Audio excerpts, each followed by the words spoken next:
Exciting. In person, not on Zoom. I don't get to see all the basements and all the other rooms you guys work out of.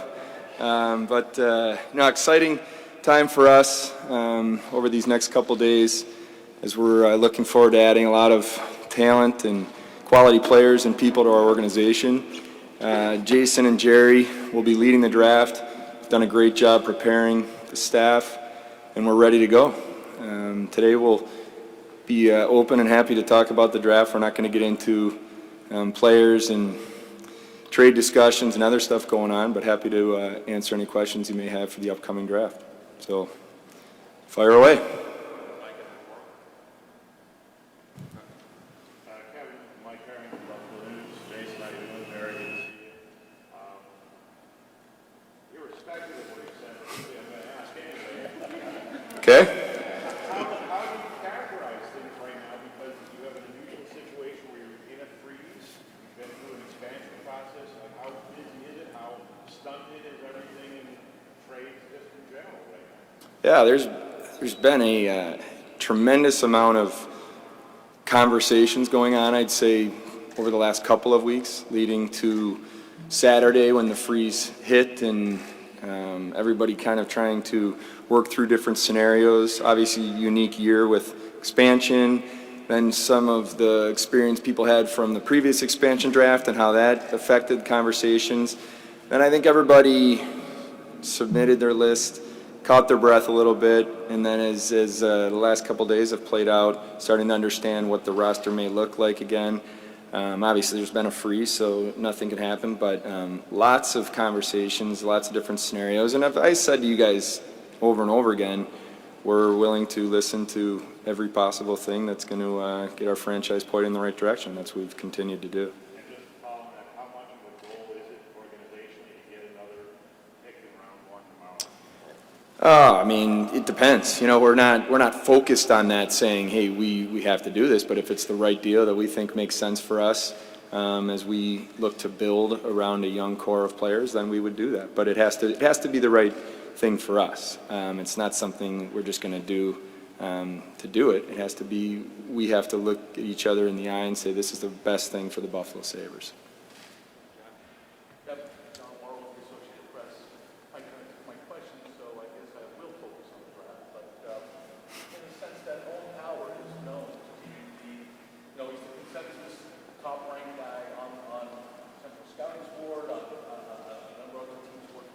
How do you see Owen as a player? I mean, is he the guy that is on top of your board? I know you probably won't tell me, but is he the guy that you guys focus on? That one's for me? Okay. Well, you're right. We won't tell you.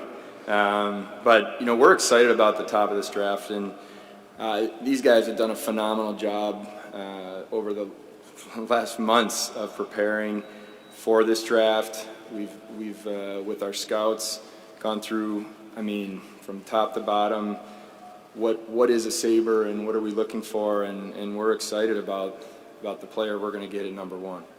So that's all I'll give you, but I understand why you have to ask the question. And just as a follow-up, it looks like, you know, having spoken to Owen and to Ekman, many of the top guys are leaning towards or committed towards returning to school or their European leagues or whatever. Does that fact, you know, how unusual is that, and how does that factor into your thinking? Yeah, that's a great question. On a zero for us, does it factor into whose name we call tomorrow? You know, I know I've said this before. Clearly, you're looking to draft who we believe is, you know, the top player, but also who's going to be the top player projecting out moving forward, and that's obviously challenging. So this isn't about who comes out of the gate in day one is the best player. This is about where they go in their career. So development is never a straight line. You want to put these players in a position to continue to get better, continue to grow, continue to be ready when they step into the NHL. This is a tough league, and you know, so I think one mistake we don't want to make is putting someone in a position that they're just treading water. We want them to be ready to play.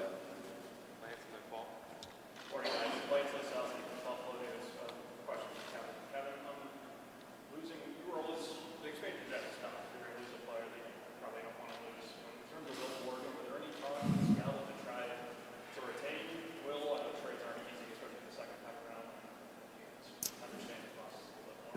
Yeah, Lance, I think we didn't want to lose anyone.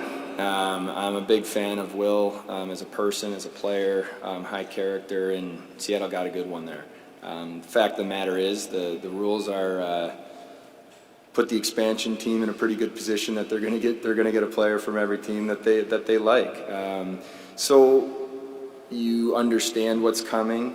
You look at every possible scenario, but you have to be, in my opinion, and what we've talked about is you have to be really careful making an emotional decision or trying to do something where maybe you're giving up more assets just to save something. So it's a challenge. But the fact of the matter is, you know you're going into it going to lose a player, and you're going to lose a good player. And so that's what happened, and now we move on. As a follow-up, how beneficial was it for Jeff Skinner the way you were able to protect another guy? Yeah. I mean, first of all, I think it says a lot about Jeff Skinner and what he believes in here moving forward. Obviously, with the long-term contract, he wants this team to be in the best position to have success, and by him being willing to step up and do that showed that, not only does he care about the organization and he gets it, cares about the teammates and, all that goes along with that. So I think it was a great thing that Jeff did, and we had great conversation with Donnie Meehan and Newport Sports around that, and just we're very honest with each other, and, we're appreciative of that. Kevin, when it comes to the draft, of course you're going to look at everything because you never know how many picks you're going to wind up with.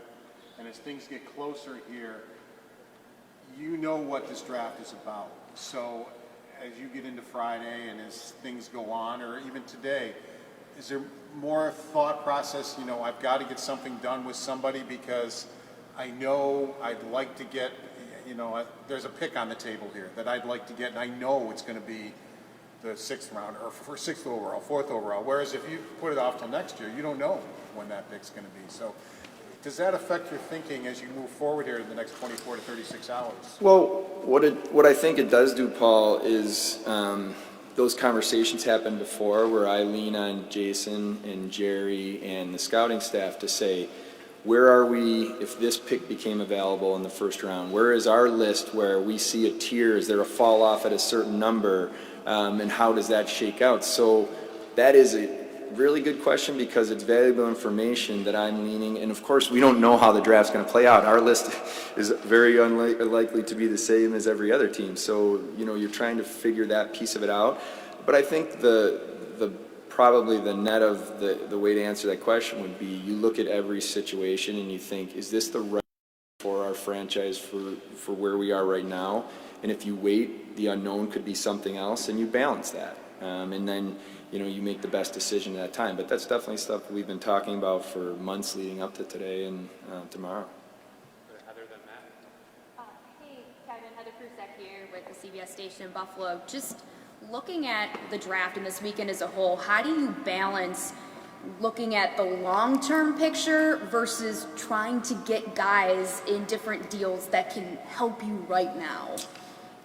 Well, I think, yeah, it's interesting. I think the reality of the draft is that these players are young, and even the top players, there is a development path that happens, and so you're seeing, okay, even if you're a top pick, what are you going to be like at 22, 23 years old? So now move that down further into the rounds, and you're drafting players that where are they going to play the next 2-3 seasons, and then when they're ready to be in Rochester, you could be 5 years away. So you're balancing all that, and I think you have to be very careful to make short-term decisions without having a foundation strong, and that's where we need to make sure that we're philosophically we're all aligned. We're building the foundation. We're finding quality players, whether it's current players on our team, players around the league, or our drafted players that we can build as a core and that want to be here. And that to me is a really important philosophical kind of conversation that we have to stay true to, and with our core principles as we make these decisions sometimes in crunch time, so we balance all of that. But I think the bigger point is that we have to really focus on the foundation in the short term and then talk about how do we build it for the longer term. Hi, Kevin. Appleback with Channel 7. You know, it's funny, every year I feel like we hear, oh, it's going to be a really crazy day. There's going to be a ton of movement. And then every year we're all sitting there like, well, where's all this movement? Well, this year I think it's a little different with the expansion draft, the draft, and then free agency next week. In your estimation, how active do you think these next couple days are going to be around the league? Will we see a lot more movement? Do you think it's going to be pretty quiet? And then what are you anticipating for you guys? Well, I do, based on conversations, there is a lot of things happening around the league. How much comes to fruition, we'll see. I think the expansion piece is interesting because it kind of was a certain conversation that was happening before the deadline hits, expansion plays out, now teams reset, and some conversations that you were having are built upon, some conversations are new. So I think there's going to be certainly a busy couple days here leading through Saturday, and I think then you'll see as you get into free agency, we're in this condensed time. So I guess I'm not in a perfect thought process to predict, but I would assume it's going to be busy for all teams. Hi, John over at the Athletic Hall as well. Jason, start with you. What have you learned about the scouting staff as you went about putting this list together, and how did you put the list together? Yeah, thanks, Sean. It's been a whirlwind, to say the least, since I got the job. There's been a lot to do, and it's been a lot of fun. So I think I said it already, but it's worth saying again that I expected it to be the case when I was coming here, but it definitely confirmed that there are a lot of great people here. There's people that have experience, people that work hard, there's people that believe in the future of the Buffalo Sabres. So happy to be a part of that. We've been we've jumped right in. I myself have jumped right in and tried to play catch up, quite frankly, because it's a strange year with everything that's gone on and has been well documented to this point. I think the league in general maybe had to do things a little differently this year with regard to the draft. We certainly weren't an exception to that aspect of what's gone on, but the fact of the matter is we have a great opportunity in front of us. We're excited about it, and we feel very well prepared for all the twists and turns that can come on draft day and these days that are coming up here. Gary, you've obviously worked with quite a few people in this organization. What did you incorporate from what you learned from them, and what did you bring to this? Well, first of all, one thing I don't think's been talked about enough is, it's been extraordinary what some of these players and teams have been able to do this year. The vast majority of these players throughout the draft found a way to play significant hockey this year. Many of them jumped from Canada to the U.S. and back. There's players in Europe that have played in 4 or 5 different leagues. In some cases, kids have been in a form of a bubble 3, 4 different times during the year. To me, that was an opportunity to see a lot of players go through some adversity they haven't had to go through in the past. I could say the same thing about our staff. I think they did an extraordinary job getting to games, going through COVID protocols themselves. In many cases, for all of us, mid-travel, having games, canceled, but still finding a way to get to the games. So I'm very confident we have extensive live and video coverage in all the leagues. We had a World Juniors this year. We had 5 of our staff members down at the under-18s this year. Almost every league found a way to play a good portion of the league and the playoffs. We have great coverage in Europe live. We have great coverage in Canada live. We have 4 or 5 scouts covering the U.S. live this year. So I think obviously we've incorporated the video an awful lot. I also believe we have now 2 of the best analytic minds in the game of hockey. So we're putting that all together, and we feel really good for the drafts I've been involved with. I feel as good about this list as any draft I've been involved with. Sean Morrow, the Associated Press, for Jerry. To piggyback off that, there still is some uncertainty when it comes to, how the draft boards are ranked, given the fact that these guys have played only 20, maybe 24 games, some of them even 12. Do you anticipate in the later rounds might be more of a focus on the 19-year-olds because you might have more tape on them or a better assessment on, I'm not talking about the Sabres specifically, but the NHL draft as a whole in the later rounds where the 19-year-olds might be more of a focus this year? I think that's been a little bit of a trend already the past few years. And, you know, we have all the underage video and data from these players too.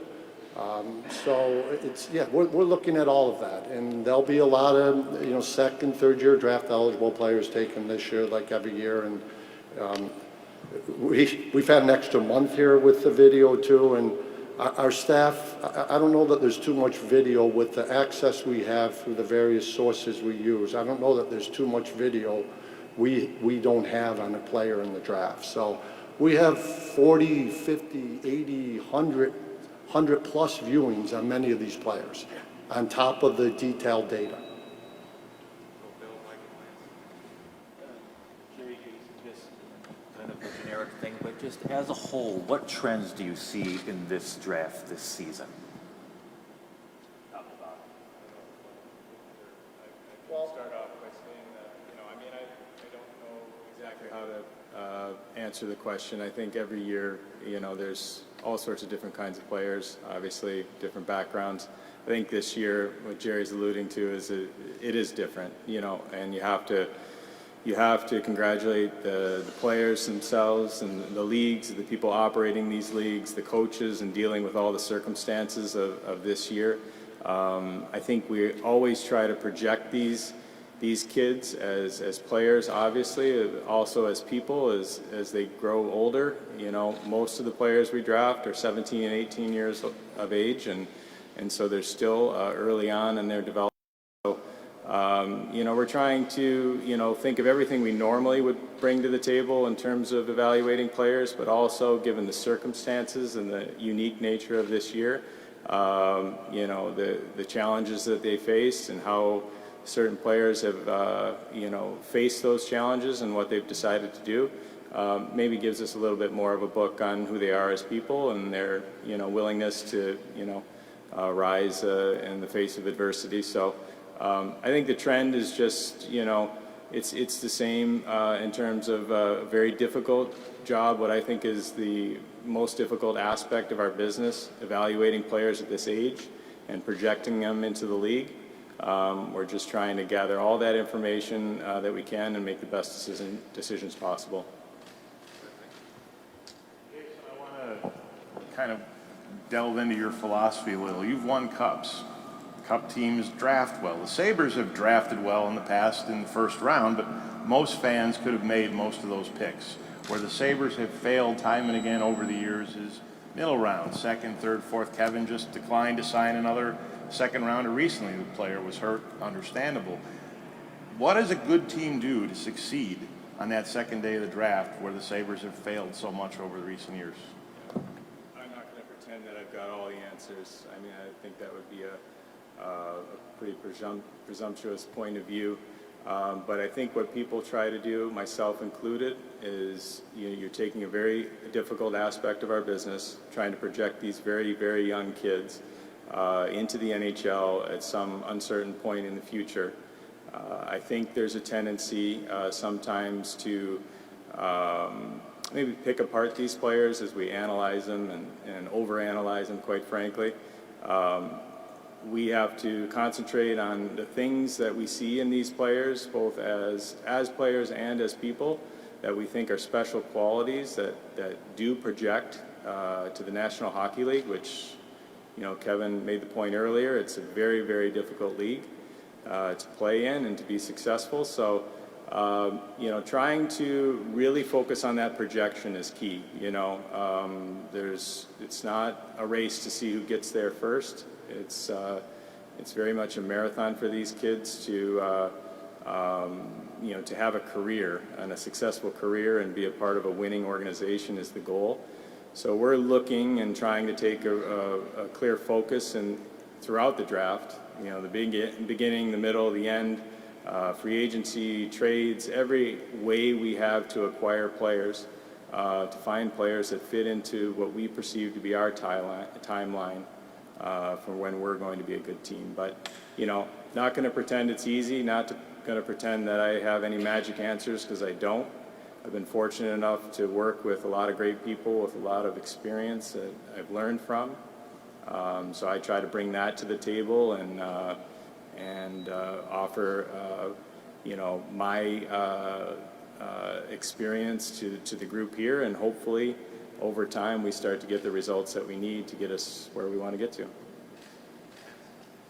Jason and Jerry, you speak about projection, Jason. When it comes to the decision at number one, I mean, it's probably forward or defenseman, right? Defensemen take a little bit longer. We've seen it with Dahlin, some of the struggles that young defensemen go through in the league. So how do you really, when you're making a decision, how do you balance forward and defenseman when it comes to that development track, and how the certain, decisions you make as an organization can impact how long it can take for that player to reach their potential?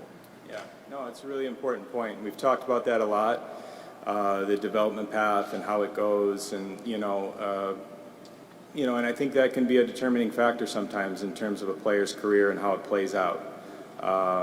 Some players are fortunate to be able to, kind of slide into a situation after, having some experience, and they slide in slowly to the NHL, and for a lot of players that has worked out really well.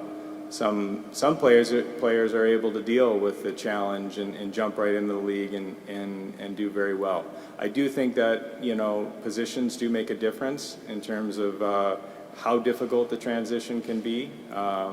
Some of that has to do with the particular player's makeup, physically, mentally. All of those factors have to be considered, and I think it's on us to try to figure out what the best course of action is on a case-by-case basis. That's how I would answer that question. After a few more here, we'll call on Matt. Kevyn, Sam Ventura is somebody that you've hired. First of all, what attracted you to him to bring him to the organization? What kind of information is he going to provide for you? Yeah, we've talked, since I've gotten the job, about how we want to build out the analytic department, use data to really help drive decisions. And I think, ultimately what you're looking to do is create a process where you're learning and getting all of the information of what the data is saying. You're getting the scouts' input, and you're putting it all together. And sometimes it's great when it matches, sometimes it doesn't, and then you ask why. But creating that process of decision making is critical. So, I didn't know Sam Ventura. He worked in a previous organization. When there was an opportunity that his contract had expired and he was available, that's something that we felt that this is a really potential additive person for us. And as we transition Jason Nightingale, who's been wearing a lot of hats, into more of the amateur side, with still part of his background in the analytics and doing all that, that really sets us up to have really smart, talented people that are part of the process. And I think just the reality of where we're going in terms of technology and the puck track, and there's just so much more that's coming. I think we're just scratching the surface of where we're headed as a league, and I know other leagues are even further along than the National Hockey League, but that's coming. So we want to continue to add to that, and that is our plan. I just think it's a really important piece for our organization moving forward. Hey, Jason. Matt Bove with WKBW. I know you said you jumped right in, and you've certainly got a lot of things that are going on right now. But as you've taken your initial glance at maybe organizational depth, what have you learned about this organization, I guess, from top to bottom, as far as the prospect pool, players that are already in the system, and where does it need to grow? What needs to be added, in your opinion? No, it's it's what I expected to a certain degree when I came in. Obviously, before I took the job, was offered the job, before I came here, obviously had somewhat of an understanding of the organization and the prospects from my prior stops, and over time, just information that I gathered on my own. But since I've been here, and go through the end of the season and go through lots of meetings, I believe we're in a much better spot than is perceived. We've got a young core that we rightfully so think very highly of, that can be part of our success in the future. So I think it's an obvious point, but the teams that win, they have an incredible amount of depth throughout their organization. We don't have that yet, you know, and that's understandable for where we are. So we need to use the various modes that we have in place to acquire players and find talent, and we need to do a good job making those decisions. So I think we're in a good spot, better than perceived, but we do need to build the organization and the depth within the organization for sure. We'll just wrap up here with Heather and John. Kevin, kind of going off of that, when you head into the draft, do you have a specific target when it comes to positions like, hey, we want to draft X amount of defensemen, X amount of forwards, you know, whatever the case may be? Or is it just simply when you get to your pick, draft best player available? Yeah, I think it's really important to go back to the timeline of development of when you draft a player, because if you get, hey, we really need this, your team could look a lot different. A player may take 5 years, and that's not unrealistic. So I think that for us, philosophically, we're looking to build our organization up with very talented hockey players, good people, and I think if, you know, as we go down our list, you know, we always talk about that. Is this the best player? And do we project him to be the best player, and less about position? But it's something you always think about, where are our prospects in different places, but, you know, I think it's, for us, it's more the long term. Everyone pretty much expects this organization to be on a different path soon. How confident are you in the path that you've mapped out for this club? Well, yeah, I think it's exciting. Honestly, John, you know, like, I think there's an unbelievable opportunity in front of us. We have an unbelievable opportunity as an organization to stick with the vision, to move this forward, to stick to our core principles, and really take on the feeling of stacking wins. You know, you're looking to get incrementally better. You're looking to stack wins on top of each other, and they build into bigger wins over time. And I think that, you know, it's something we talk a lot about: staying disciplined, pressures of privilege. You know, embracing that, and as an organization, trusting each other, having hard conversations, challenging each other. I think that's all good stuff. And so I wake up every day, especially right now, I'm excited. I think it's a phenomenal opportunity over this weekend to add to our organization. And I'm looking forward to not just the draft, but everything that goes around. I've told you guys before, I really enjoy this part of the job. And these two guys have done an amazing job getting us prepared. But I don't know, I'm excited. I think that's the best way to say it. Thank you very much, everybody. Thanks, guys.